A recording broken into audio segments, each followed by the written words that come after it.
Pak Usman, katanya kalau ke pra-peradilan tampaknya bakal kalah juga sih. Belum tentu juga, kita nggak tahu ya hakim sekarang. Yang pasti, belum tentu. Yang pertama kita minta SP3. Kenapa SP3? Perbuatan yang dilakukan oleh Del Pedro, baik dalam pendampingan hari Senin, maupun dalam konferensi pers hari Jumat, atau sebelum-sebelumnya, tidak ada unsur tindak pidananya. Itu yang pertama. Dengan kata lain, SP3 itu cukup untuk menghentikan perkara ini, membebaskan Del Pedro dan kawan-kawan. Yang kedua, kalaupun ada buktinya, yang tadi saya sebutkan, misalnya unggahan-unggahan itu sangat lemah. Tidak ada kausa verbalnya, tidak ada kausalitasnya dengan perbuatan-perbuatan yang terjadi di lapangan. Dan itu bukan suatu ungkapan yang mengandung unsur kejahatan. Itu bersifat bahasa-bahasa alegoris saja. Lawan, pukul mundur. Jadi bahasa-bahasa yang memang memperlihatkan kesadaran kritis kalangan muda, termasuk dari kalangan blok politik pelajar gitu. Nah yang ketiga, polisi bisa menghentikan itu demi hukum gitu. Jadi nggak harus ada misalnya menunggu pra-peradilan. Dan sekarang ini sejumlah pihak, termasuk saya, diminta untuk menandatangani penangguhan penahanan. Nah, yang kedua ini juga bisa dilakukan oleh pihak kepolisian. Saya sudah coba komunikasikan dengan Wakapolda.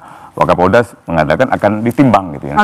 Segera saja menurut saya. Daripada ini malah membuat kita akan menganggap polisi malah mengkriminalisasi dan akan membuat pemerintah kehilangan kesempatan untuk mengungkap apa yang sebenarnya terjadi. Nah, terakhir saya mau merespon soal keseriusan Presiden. Apa benar Presiden serius? Benar bahwa Presiden datang mengunjungi Afan Kurniawan, tapi pertanyaannya, apakah Presiden membentuk tim investigasi langsung? Sampai sekarang tidak. Yang kedua, yang kemarin soal pertemuan para gerakan Nurani Bangsa itu sebenarnya bukan Presiden menerima karena mereka meminta, tidak. Presiden mengundang.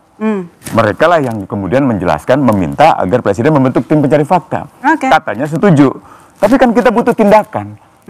Tindakan itu lebih terdengar keras daripada hanya berkata-kata. Saya minta Pak Wamen jawab singkat saja. Apa keseriusan Presiden yang dipertanyakan sama Mas Usman barusan? Kebijakannya apa? Kebijakannya apa? Jangan sampai hanya melempar tuduhan teroris, makar, dan lain sebagainya.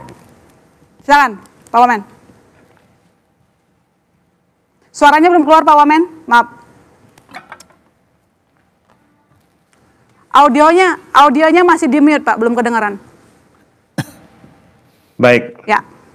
Baik, terima kasih Mas Usman dan Bapak Ibu sekalian. Saya pikir tadi saya sudah sampaikan di awal ya, respon Presiden terkait peristiwa yang terjadi di Indonesia terakhir ini. Penegakan hukum menurut saya kunci dan itu sudah disampaikan oleh Presiden. Itu yang pertama. Kemudian yang kedua, ketika Presiden kemarin mengundang para senior kita dari gerakan Nurani Bangsa, menurut saya itu adalah persis merupakan keseriusan Presiden sampai beliau terbuka mengundang para tokoh bangsa, meminta masukan-masukan. Saya pikir itu sudah gestur yang luar biasa dari Presiden. Nah, terkait usulan yang, itu kan ada banyak usulan kemarin yang disampaikan oleh para senior ya, para tokoh bangsa kepada Bapak Presiden, dan saya pikir Bapak Presiden welcome. Termasuk TGPF, Pak? Saya pikir Bapak Presiden juga terbuka kemarin disampaikan, termasuk ketika dengan pertemuan di Hambalang. Saya pikir sudah menyampaikan. Tetapi proses hukum sedang berjalan. Jadi ada syarat-syarat mengapa tim investigasi independen itu dibentuk. Nah, yang terjadi kan sekarang proses hukum sedang berjalan dengan baik menurut saya. Bahkan sampai aparat penegak hukum, termasuk teman-teman Polda, teman-teman Mabes Polri, disampaikan oleh teman-teman tadi, terbuka dengan masukan teman-teman sekalian. Baik. Kita tunggu nanti tindakan tegas dari pemerintah pusat ya, Pak. Kita sama-sama monitor supaya proses penegakan hukum berjalan sama-sama. Baik, terima kasih Pak Wamen telah bergabung di Pola Liar. Terima kasih. Yang Saudara